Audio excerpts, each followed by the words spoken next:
السلام عليكم ورحمة الله وبركاته. دعوة كسر دواء عشر كان وهدي لك كان كوي بدون نص الله سميستو virtual machine Windows Server 2019 وإسلام كان domain controller هدات سلاح اللعب سميسو سيد أقول بريتد عشرة مايكروسوفت كسابسن رنتي وحويان ومهم domain controller حيستيد مركا هدي لك كان عشر كان كوسي فاهم منه وحول هي domain controller كيو تاوجد قلبي لكن سيدي عدو سميسن لهاي عدو ديارسن لهاي domain controller ayuun eegayna insha Allah tacaala haddaan soo koobo domain controllerku waxa weeyaan marka waa computerka salka u ah maamulka domainkaas marka ah shirkadda networkeeda Windowska ku saabsan ama ka kooban Windowska ama Microsoft.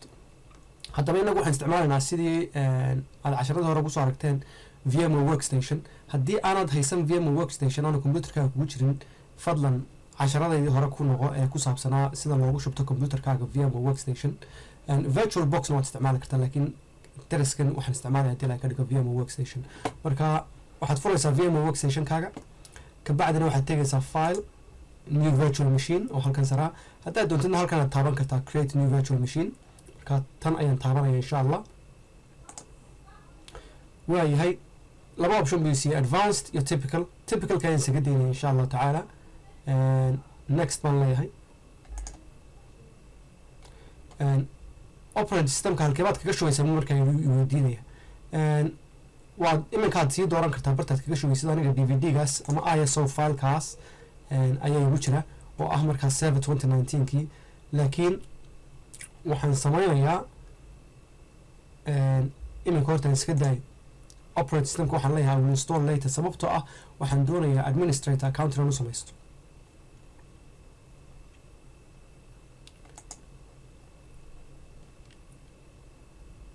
marka wuxuu ugu yiri halkeebaad kaga shubeysaa ISO file-kaaga halkeebuu ku jiraa operating systemkaad markaa ku shubeysid serverkan ama virtual machine-kan operating systemkaad ku shubeysid halkuu ku jiraa waa inuu noocuu yahay inuu noqdo ISO file. marka aniga halkan ayuu jiraa H software Windows images waka halka markaa ISO file-kaagaasi kugu jiro ayaad markaa aad halkan gelinaysaa markaa browse baad taaban kartaa bartu file ku yaala markaa halkan ka dooranaysa. file kana insha Allah link ayaan idin soo gelin doonaa qaybta description ka si aad uga soo degtaan internetka si insha Allah tacaala aad uga laftarkaaga markaa Server 2019 aad u isticmaashid. next ban leeyahay aniga waa kaydi 2016 buu detect gareeyay 2016 maaha waa 2019 laakiin VMware Workstation kaygan ayaan 2019 kii markaa weli aan garayn noociisa markaa 2016 buu. next ban leeyahay full name buu weydiinayaa waxaan ku qorayaa markaa magaca naafic tag ayaan ka dhigay username-ka kabacdina password baan u samaysanayaa.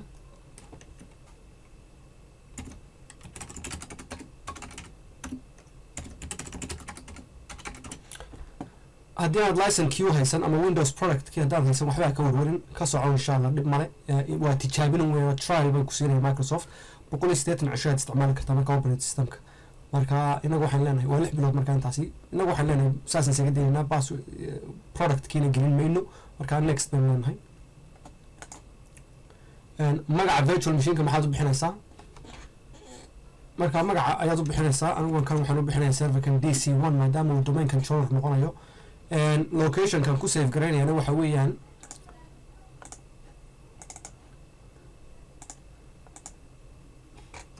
intaan soo goosto location kan ku save gareynayna waxa weeyaan kaadi cafwan copy paste marka halkaas ayaan ku save gareynay nagu HVMs adigu barta isagu ku geliyay C drive-kaaga baad isaga den kartaa laakiin waxaa muhiim ah inuu baaxad weyn leeyahay hard disk-gaaga marka uu kugu kaydinayo VM virtual machine-kan sababtoo ah marka markaad aragtid 60 gig meelahaas ayuu oranaya ka dhig hard disk. aynu ka socono next intaan next taaban waxaan markaa leeyahay DC1 ayaan ka dhigayaa next baan leeyahay marka anigu folderka leeyahay DC1 baan gelinayaa next 60 gig ka dhig buu hard disk drive-kii 60 gig gaasina gelinaa next baan marka wuxuu siinayaa waxoogaa yar koob warbixin oo uu soo koobay waxyaabaha uu samayn doono insha Allah kabacdina waxaan leeyahay finish markuu dhammeeyna wuu shidayaa virtual machine-ka insha Allah oo kaa shiday marka imika setupka iyo haddii ay ka dhigo toos inoo gelinay waayahay wuxuuna siiyey daaqadii yarayda markaa ikhtiyaaraadkayna siinaysay serverka 2019ka noocyadiisa kala duwan saad aragtaan waa laba nooc bay leedahay server 2019 standard iyo data center laftarkeedu iyo standardkuba laba nooc bay sii kala leeyihiin ta sare aad aragtaan standardka caadiga waa server core nooca la yidhahdo marka waxa weeyaan desktop male mouseskii iyo windowskii iyo daaqadihii yaraa iyo waxyaabaha dhaqdhaqaajinaya waxaa male server managerkii waxa weeyaan waa serverkii oo aad iyo aad u kooban oo markaa ka kooban terminal window waxaa la yidhahdo markaa on desktop lahayn marka command lines unbaa la gelin karaa taa desktop experience-na tan labaad marka waxa weeyaan waa desktopkii bay wadataa windowskii file explorerkii internet explorerkii mouseskii waxyaabahaas oo dhan bay leedahay marka graphical user interface-kii bay wadataa waxa loo yaqaan data center waa sidoo kale marka inagu standard isticmaali mayno standard iyo data center waxay kula duwan yihiin markaad virtualization ku isticmaalaysid hyper-v unlimited virtual machines baad u isticmaali kartaa data center nooca loo yaqaano standardkana waxaad u isticmaali kartaa malaa laba virtual machine baan jeclaynay ahayd desktopkeenu taabanaynaa next baan leenahay marka iminka wuu ku shubaya haddii ilaahay ka dhigo hadba waxay ku xiran tahay hard diskaaga noocu yahay iyo computerkaaga quwadiisu intay tahay marka haddii aad SSD hard disk leedahay dhaqsay u soconaysaa insha allah haddii aanay ahaynna waxaa laga yaabaa waqti yara qaadato marka insha allah iska hela sawir mar dhow ay dhammaan doonta haddii ilaahay ka dhigo waayahay wuu dhameeyey haddaba insha allah iminka wuxuu samaynayaa dib ayuu sushadayaa markuu intaa dhameeyo installing updates kabacdina dib ayuu computerku sushadaya adiga haddaad doontid waxaad taaban kartaa restart now si aad dib ugu shidid ama waad iska sugi kartaa ilaa inta waqtigu ka dhacayo restart now baan iska odhananaa marka markuu dib isu shiday insha allah loginkeenii aanu samaysanay accountkii ahaa naafic tech ayuu gelayaa kabacdina insha allah waxaanu samayn doonaa halkaas aynu kasii wadi doona waayahay dib buu isu shiday oo kaa accountkeenii naafic tech galay haddaba iminka wuxuu samaynaya insha allah waxa loo qalabka loo yaqaano server manager ayuu inoo furaya insha allah server manager markuu inoo furo waa halkan markaa ka maamuli karno serverka oo waxa ugu horeeyaan sameeynaa insha allah magaca ayaan computer ka bedelayna maadaama uu markaa softwareka windows ku shubtid uu magaca isaga sameynayo uu isticmaalayo serial numberka inagu waxaanu sameynaa haddii ay ka dhigo waynu ka bedeli doonaa waxaa kaloo iyaduna jirta VMware tools haddaad workstation sideedoo kale isticmaalaysid automatically bay markaas ugu shubaysaa waana waxa weeyaan waxay waxtar badan bay leedahay virtual machine-ka ayay sii hagaajinaysaa hadday noqoto processorkiisa iyo RAM-ka maxay ahaydeen hard disk speedkiisa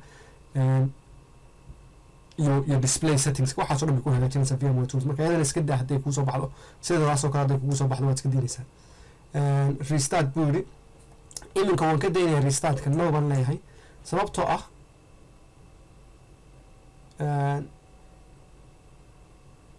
no baan odhanaya weliba iminkana sababtoo ah waxaan doonaynaa computerka in magaca ka bedelno haddaba waxaad furaysaa file explorer oo daaqada yar halka hoosaa this PC baad right click ku samaynaysaa properties baad leedahay kabacdina waad aragtaan magaca uu bixiyey marka operating systemka markuu isku shugayey windows baa isaga bixisay magaca inagu waynu ka bedelaynaa change baynu leenahay change markaa DC1 baynu bixinaynaa computerka magaciisa maadaama uu noqonayo domain controllerkeena ugu horeeya aynu samaysanayno aynu labkeena u samaynayno DC1 oo taagan domain controller 1 aynu bixinaynaa okay baynu leenahay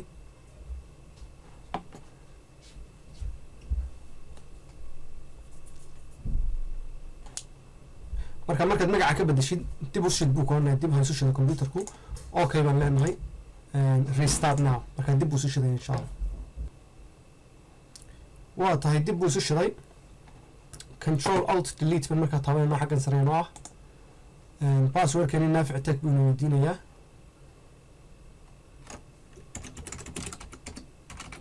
naafic tech banu gelaynaa laakiin accountkan waynu ka baxaynaa insha allah yo administrator accountkeena ayaynu geli doonaa haddii ilahay ka dhigo server manager markuu isfuro administrator halkan horta waxaa inoo siiyey waxoogaa yara warbixina waxaa jirta wax la yidhahdo windows admin center insha allah iyadana cashar kale aynu ka samaysan doonaa insha allah oo serverada markaa iyadana lagu maamuli karo aad ka eegi kartid serveradaada waana web browser based web browserkaaga sida google ama internet explorer ayaad ka isticmaalaysaa waynu iska xidhaynaa tan imika uma baahnin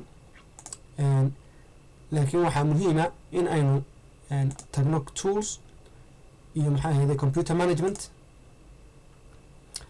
marka user accountka windows la socday administratorka ayaynu password u samaysanaynaa.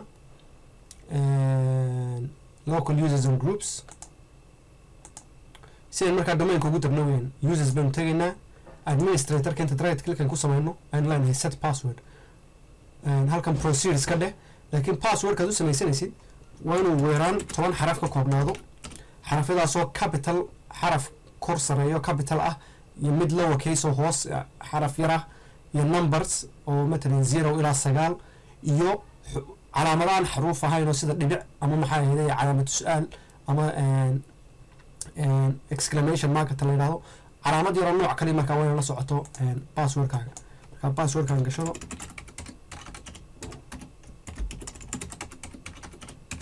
waayahay okay baan leeyahay. kabacdina waan iska xirayaa kana waan iska xirayaa. marka accountka naafic tech waan ka baxaynaa maadaama aan u baahanay local administrator accountku inuu noo sameeyo inuu promotionka serverkeena sameeyo. promotionkaas oo ah serverkeenu kor u dalcin doono aan ka dhigi doono wax loo yaqaano domain controller ama serverkii maamulayay domainkeena. accountkan administratorka localkii hadhowna isaguna wuxuu noqon doonaa insha Allah wuxuu sameyn doonaa account ah administrator account domain admin account ayuu sameyn doonaa insha Allah ayuu noqon doonaa. bal waxaan sign out sameyno control alt delete baynu taabanayna. administrator baynu tegaynaa. passwordkeena aynu samaysanay baynu ku qoraynaa dadna waynu gelaynaa.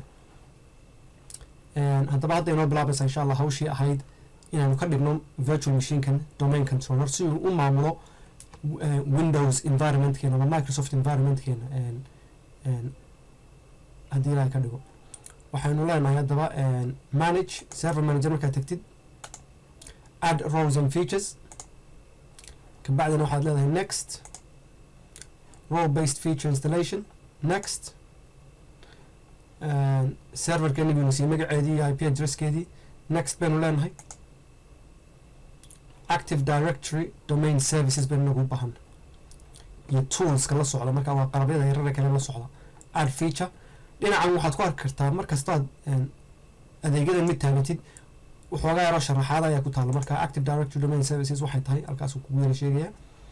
next baynu leenahay. featureska waxba ugama baahnin next baynu yadana leenahay. safxadan ADDS active directory domain services yadana next baynu leenahay. install ayaan markaa taabanaynaa. kabacdina insha Allah markaa wuxuu ku shubayaa halkaa serverkiiba wuxuu noogu shubayaa active directory domain serviceska adeega loo yaqaano ama serviceka loo yaqaano ADDS. haddii ilaa ka dhigo markuu dhammeeyo ayaanu kasii soconaynayo aynu samayn doonaa markaa dalicitaankii ama promotionkii wax loo yaqaanay.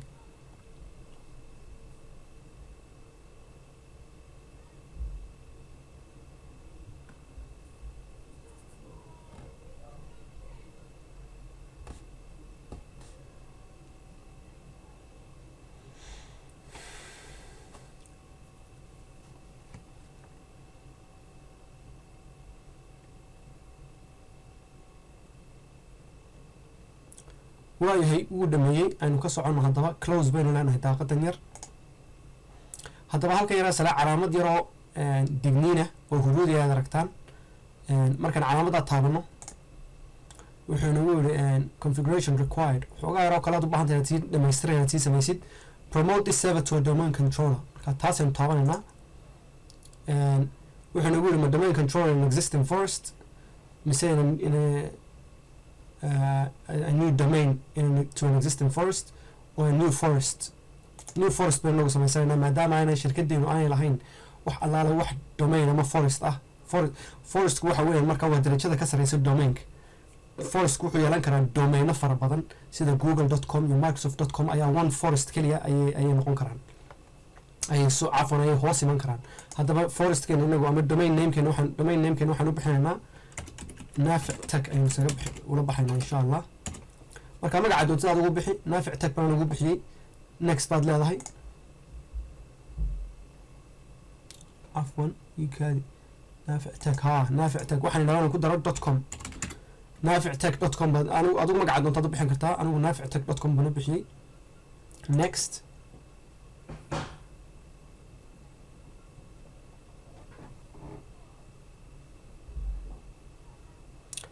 function marka wuxuu siinayaa functional levelska forestkeena iyo domainkeena inuu weydiinayaa. haddii aan yaro taabto halkan forestku waa saan sheegay domainku kasii sareeya oo forestka waxaa hoos imanaya domainadaada. marka forestkaagu inuu ku shaqeeyo server 2008 ayaa ugu hooseyn karta ayuu yidhi iyo 2008 R2. marka waxa weeyaan haddii aad servero hore oo qadiim aad haysatid oo domainkaaga ka mid yihiin ama forestkaaga ay ka mid yihiin waxaa ugu hooseyn karta 2008 2003 iyadu kuma shaqeynayso. marka 2016 baynu isaga daynaa forestkeena iyo domainkeenaba. domain name server ma ka dhigaa buuri serverkan oo DNS server ma ka dhigaa. DNS tuna waxa weeyaan IP addressyada ayay magacyo u bedeshaa, magacyadana IP address ayay u bedeshaa. iyaduna waxa weeyaan waa 10 kale insha Allah, laakiin waynu isaga daysanaynaa DNS waynu ka dhiganaynaa maadaama laabkeenu iska laab yar oo kooban yahay. iyada laftarkeeda DNS baynu diin doonaa insha Allah. hadhowna waxaan ku kordhin doonaa DHCP na waynu ku dari doonaa insha Allah haddii la ka dhigo. global catalog server ma ka dhignaa. global catalog waxa weeye markaa waa database-ka active directory ee maxay ahayd marka baaritaan ay kombiyuutaradu sameynayaan halkay wax ka baaraan weeyaan. global catalog serverka ay la xiriiraan maxay ahayd sida markuu qofka userkii login sameynayo oo kale, groupska oo kale, waxyaabahaas oo dhan searchka marka computer haddaad baaraysid sidoo kale active directory markaad computerka baaraysid sidoo kale jawaabta waxaa kuu soo celinaysa global catalog serverka. waayahay waynu daynaa sida halkanna waa recovery password oo active directory restore mode. markaad dib u soo restore gareynaysid ama dib u soo ugu soo shugaysid active directory-gaaga aad usoo hagaajinaysid password buu u baahan yahay hadhow isticmaalo. passwordkan waad u samaynaysaa. next baan leenahay. DNS delegation iyada waynu iska daynaynaa. delegationku waxa weeye cid kale u ogolaatid inay DNS-kaaga ay maamusho waynu iska daynaynaa iyada. next baynu leenahay. net bios waxa weeyaan halkan markii nidhi nafictech.com kombiyuutarada cusub oo dhan inta badan magacaas ay isticmaalayaan markay wax baarayaan ama domainka ay ku biirayaan, laakiin kombiyuutaradii hore waxay isticmaali jireen wax la yidhahdo net bios oo iminka aan runtii la isticmaalin. laakiin wayna siin doonaa nafictech ayuu nooga dhigi doonaa net bios kuwana insha Allah serverkan ayuu nooga dhigi doonaa sidaa halkaa iminka aad ku aragtaan. saasaan isaga daynaynaa. next baad leedahay.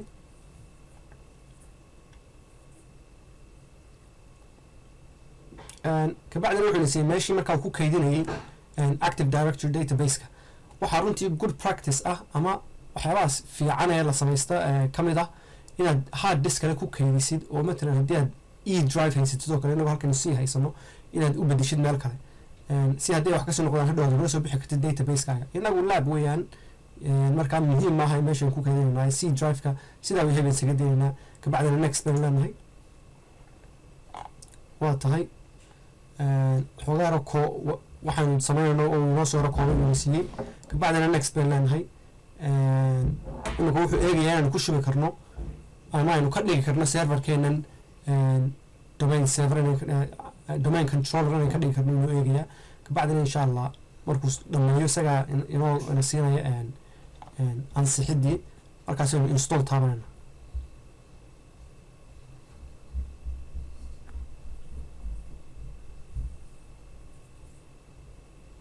waayahay halkan sare waxaad aragtaa wuxuu calaamad yaroo tig ayuuna siiyey calaamad yaroo akhtara wuxuu leeyahay all prerequisites checks passed successfully.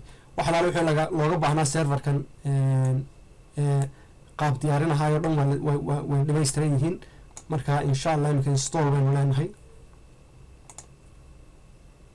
kabacdina imika wuxuu ku shubayaa uu ka dhigayaa ama uu dallicinayaa serverkeena domain controller. marka domainkeena buu inoo sameynayaa serverkana wuxuu ka dhigayaa domain controllerkii ugu horreeyey ee markaa domainkeena oo ah nafictech.com ama shirkadeena serverkii markaa maamuleysay.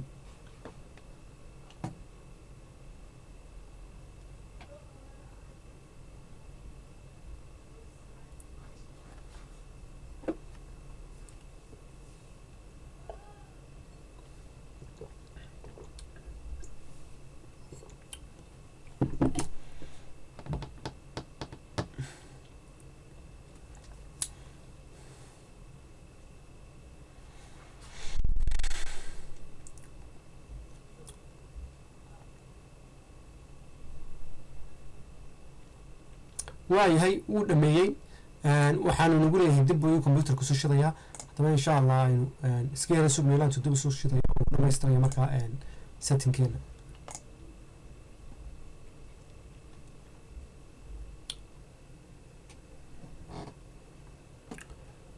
waayahay dib u sishaday computerkeenii waxaan taabanaynaa control alt delete markaasaad aragtaan iminka domain administrator account ayuu noo sameeyey.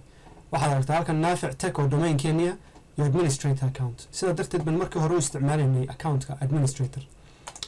passwordkani baan gelinaynaa wuu isu kanshaday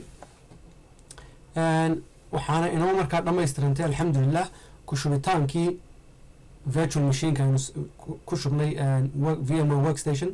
virtual machine kaas oo ah Windows Server 2019 oonu ka dhignay active directory domain controller waynu dalacinay. haddaba aynu eegno bal waxyaabaha markaa ku dhex jira domain controllerkeenan ama sidan dee qalabka inu isticmaali karno o adeegsan karno. halkan waa kay nagu siiyey dhinaca bidixda waxoogaa ikhtiyaarada ayuu nagu siiyey. labada ugu muhiimsan aan ku haysanaa waxaa weeyaan ADDS iyo DNS labadaasaynu ku shubnay markii dhaweyd. marka waxaa weeyaan active directory domain services iyo DNS. waayo haddaynu tagno active directory domain serviceskeena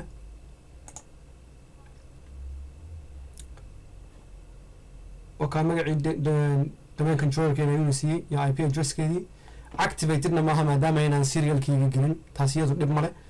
tools haddaynu tagno waxaad arki doontaan inaan haysano qalabyadii markaa active directoryga active directory administrative center active directory domain and trusts module for PowerShell iyaduna PowerShell baa lagu isticmaalayaa active directory sites and services active directory users and computers. marka haddaynu imika tan furno users and computerska marka waxaad arkaysaa haddii la ka dhigo domainkeeni baan aragnaa oo ah nafictech.com iyo domainkeena wax allaala waxa markaa hoos imanaya oo ah maxaa ahayday accounts built-in accounts iyo groups built-in groupska maxaa ahayday computerska imika wax computer ah oo aan domainkeena kusoo darnay ma jiro laakiin insha allah iyadana waan samayn doonaa haddii ilahay ka dhigo computer baynu ku dari doonaa domainkeena. domain controllers haddaynu tagno tanun baa imika domain controller noo ah maadaama ay tahay tii ugu horreysay aanu sameynay. domain controllerkaas markaa domainkeena nafictech.com maamulaysa. foreign security principles managed service accounts oo ah accountyada markaa applicationada iyo serviceska lagu isticmaalo iyo userska halkan imika inoogu jirta waa userska Microsoft markaa operating systemka la socda Windows serverka la socda. haddayn doonana insha allah hadhow waynu samaysan karnaa users iyo groups iyo waxyaabahaas oo dhan. marka casharkeenaasi insha allah tacaala intaasi inoogu dhan yahay. DNS-ka haddayn iyadana eegno haddayn tools tagno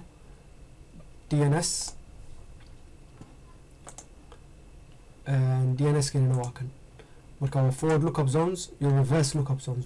forward lookup zones waxa weeyaan magaciyo laga dhigay markaa IP address. reverse lookup zones kuna waxa weeyaan IP addresski markaa magac laga dhigay. waayahay waa kan domainkeeni nafictech.com waa kan domainkeeni domain controllerkeeni DC1 wakaa markaa magacuna waa DC1 IP addresskuna waxa weeyaan IP addresska aad arkaysaan.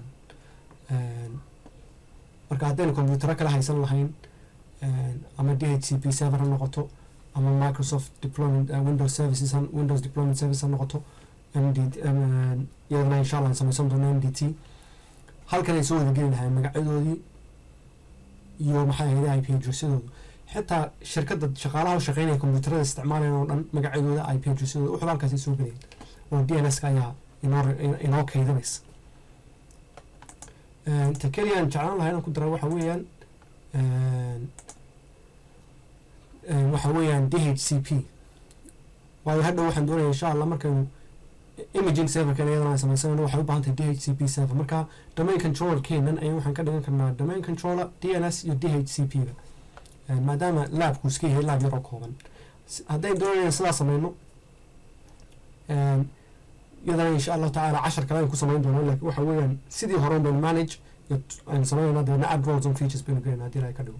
casharkeenan insha allah daawada intaas inoogu kooban yahay.